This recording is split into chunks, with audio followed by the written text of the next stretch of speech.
Hello बच्चों, let's read the question and question says that dash refers to species being distributed in an ecosystem wherein each species occupies a different level of the ecosystem. It occurs as a result of succession. तो हमारा यहाँ पर जो question कह रहा है, ये कह रहा है कि एक इकोसिस्टम में जो सारे स्पेसीज होते हैं, तो हर एक स्पेसीज क्या करता है, इकोसिस्टम में अलग अलग लेवल पर रहता है ना, जो कि सक्सेशन के दौरान उत्पन्न हुए हैं। तो इस प्रोसेस को हम लोग क्या कहेंगे? तो चलिए जानते हैं इसके प्रोसेस को हम लोग क्या कह सकते हैं।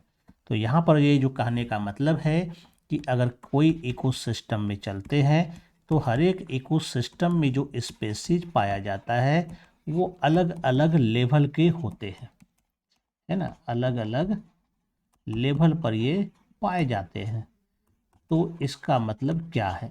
इसका मतलब है कि जैसे कि कोई ट्री है, तो ये ट्री क्या होता है, काफ़ी ज़्यादा ऊंचाई पर ये पाया जाता है। ये एक अलग लेयर ये लिया हुआ है ना, ये अलग लेवल पर मौजूद है।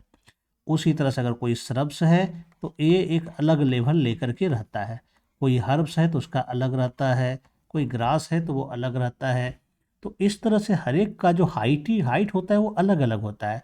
इसकी हाइट ये हो जाती है, इसकी हाइट ये, तो सब का लेवल क्या है यहाँ पर अलग अलग है। इसी लेयरिंग को इस तरह से इकोसिस्टम के अलग अलग लेवल पर जो सारे स्पेसीज अरेंज होते हैं, इस प्रोसेस को हम लोग कहते हैं स्ट्रैटिफिकेशन।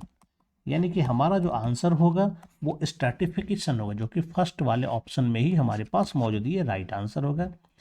जबकि डिकम्पोजिशन, फ्रेगमेंटेशन और ह्यूमिफिकेशन तीनों जो है डिकम्पोजिशन का ही पार्ट्स है, जिसके द्वारा लिटर का जो है धीरे धीरे फ्रेगमेंटेशन होता है, लिचिंग होता है, ह्यूमिफिकेशन होता है और अंततः वह मिनरलाइजेशन में कन्वर्ट हो जाता है।